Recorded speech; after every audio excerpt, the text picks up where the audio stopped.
আমরা পেয়েছি সাবেক মন্ত্রী, আওয়ামী লীগের প্রেসিডিয়ামের সদস্য জুনায়েদ আহমেদ পলক।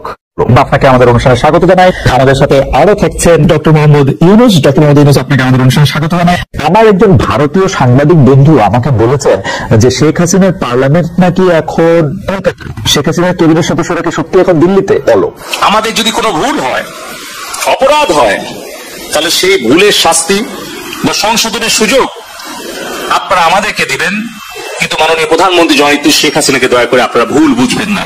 শিক্ষা প্রতিষ্ঠান, ছাত্র ছাত্রী, শ্রমিক, মেহনতি মানুষের কাছে গিয়ে প্রকৃত সত্যটা তুলে ধরে তাদের কাছে আমাদের কোনো ভুল ত্রুটি হলে আমরা করজোড়ে ক্ষমা চেয়ে দেশের জন্য, দেশের শান্তি উন্নয়নের জন্য, নিরাপত্তার জন্য আমরা এই দূরত্ব দূর করার চেষ্টা করি। যদি আমাদের তরুণ তরুণীরা, আমাদের ছাত্র ছাত্রী ভাই বোনেরা তারা যদি মনে করেন যে এই দেশব্যাপী ইন্টারনেটের সেবা ব্যাহত হওয়ার জন্য কেউ দায়ী, তাহলে সেই দায়ী আমি দায়িত্বপ্রাপ্ত ডাক এবং টেলিযোগাযোগ তথ্য প্রযুক্তি প্রতিমন্ত্রী হিসেবে সারা দেশব্যাপী ইন্টারনেট সেবা ব্যাহত হওয়ার জন্য এই দায় এবং দায়িত্ব আমার, এবং সেই দায়িত্ব সঠিকভাবে পালনে ব্যর্থ হওয়ার জন্য যদি কারো শাস্তি হয় সেটা হওয়া উচিত আমার। কিন্তু কেন দেশ বিদেশ থেকে মাননীয় প্রধানমন্ত্রীকে আক্রমণ করা হচ্ছে? কেন তার বিরুদ্ধে সমালোচনা করা হচ্ছে? কেন সারা বিশ্বের কাছে গিয়ে বাংলাদেশের ভাবমূর্তি নষ্ট করার জন্য নোবেল বিজয়ী অর্থনীতিবিদ ডক্টর ইউনুস চিঠি দিচ্ছে? আমাদের সামনে উদাহরণ আছে কিভাবে আফগানিস্তানে একটা দেশ দখল করে সেখানে একটা গণতান্ত্রিক সরকারকে উচ্ছেদ করে হামিদ কারজাই নামে একজন বিদেশ থেকে এনে সেখানে কিন্তু সরকারের দায়িত্ব জোর করে চাপিয়ে দিয়েছিল। 20 বছর পর সেই দেশটা ধ্বংস করে সেই দেশ থেকে তারা পালিয়ে গিয়েছিল। এই বাংলাদেশ নিয়ে আবারও ওই রকম হামিদ কারজাই মার্কা একটা সরকার বসানোর জন্য বাংলাদেশে কিছু মুখোশধারী স্বাধীনতা বিরোধী চক্রান্তকারী বিদেশের এজেন্ট তাদেরকে গুছিয়ে গুছিয়ে আপনারা দেখবেন যে তারা টেলিভিশনের সামনে এসে অনেক ভালো ভালো কথা, মিষ্টি মিষ্টি কথা বলছে, কিন্তু তাদের পেছনে যে ষড়যন্ত্র সেটা হয়তো উদ্ঘাটন করতে আমাদের সময় লাগবে, সেটা হয়তো দেশের জনগণকে উপলব্ধি করতে সময় লাগবে, কিন্তু সেই সময়ের মধ্যে আমার সোনার বাংলাদেশের যে ক্ষতি হয়ে যাবে সেই ক্ষতি কিন্তু আমরা কোনোদিন কাটিয়ে উঠতে পারবো না।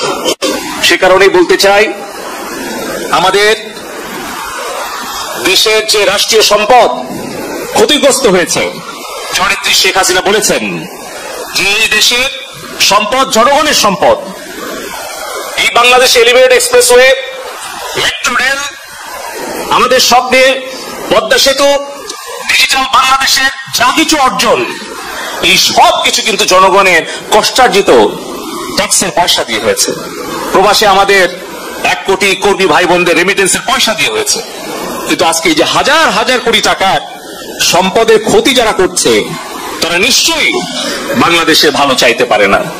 তারপরেও মাননীয় প্রধানমন্ত্রী জননেত্রী শেখ হাসিনা বলেছেন যে আমাদের দেশের সম্পদের ক্ষতি আমরা পূরণ করতে পারবো, কিন্তু আমাদের তরুণ প্রজন্মের হৃদয়ের যে ক্ষত সেটা কিন্তু আমরা পূরণ করতে অনেক হয়তো সময় লেগে যাবে।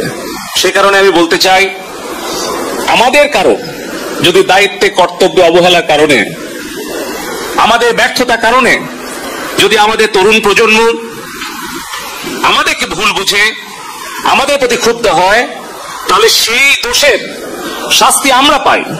যদি দায়িত্ব কর্তব্যে আমাদের অবহেলা হয়, যদি আমাদের সেই শাস্তি ভোগ করতে হয়, আমরা সেই শাস্তি ভোগ করতে প্রস্তুত আছি।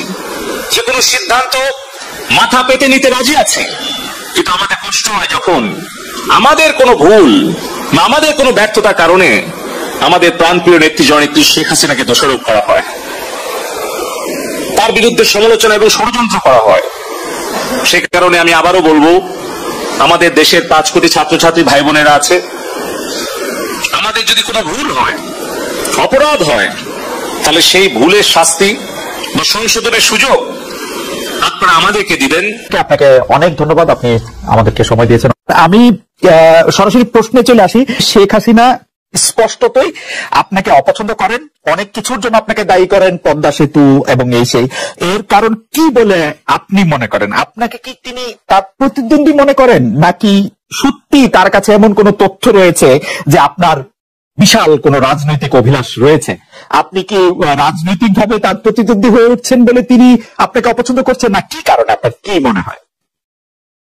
আমার মনে হয় উনি মনে করেন যে আমি দেশের সর্বোচ্চ ডাকু, সন্ত্রাসী, কিংবা আমি অপরাধী, আমি সেরা চোর, এই জাতীয় জিনিস মনে করেন। কাজে সেগুলো ব্যাখ্যা করেন উনি তার মুখে।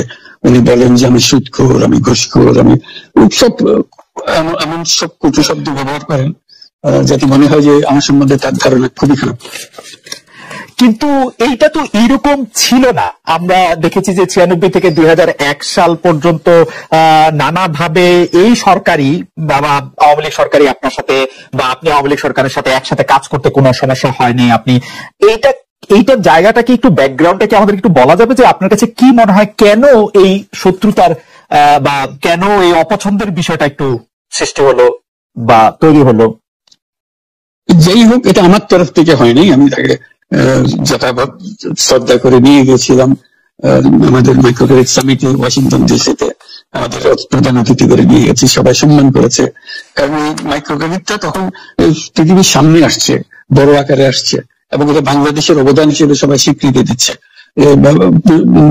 ওয়াশিংটনে দুনিয়ার সেরা যারা সবাই উপস্থিত ছিলেন, তার মধ্যে আমরা ওনাকে নিয়ে গেছিলাম ওই জন্য যে বাংলাদেশের পক্ষ থেকে এই গৌরবটা যেন তিনি আমাদের পক্ষ হয়ে গ্রহণ করেন। উনি রাজি হয়েছেন, উনি গেছেন, করেছেন।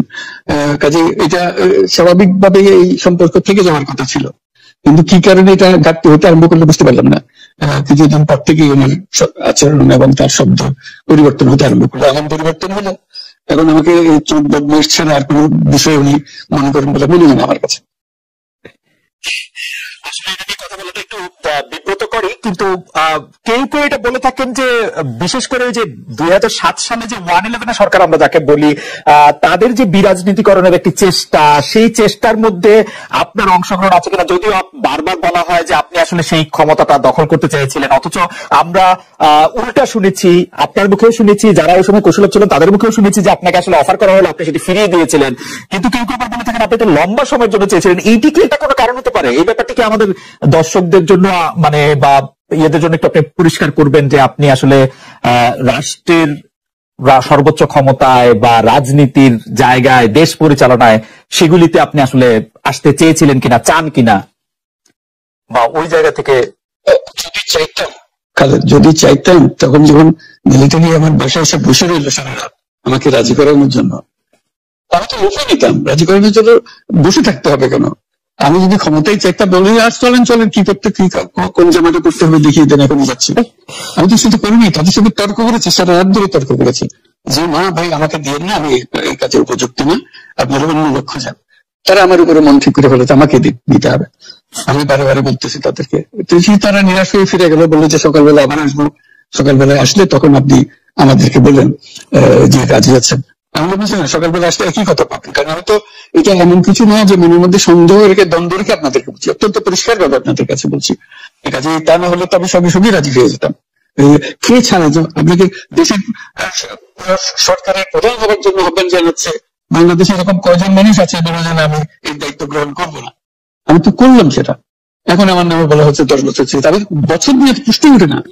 প্রশ্ন হচ্ছে আগামীকাল সকালবেলা আপনি শপথ গ্রহণ করবেন, এই কথা।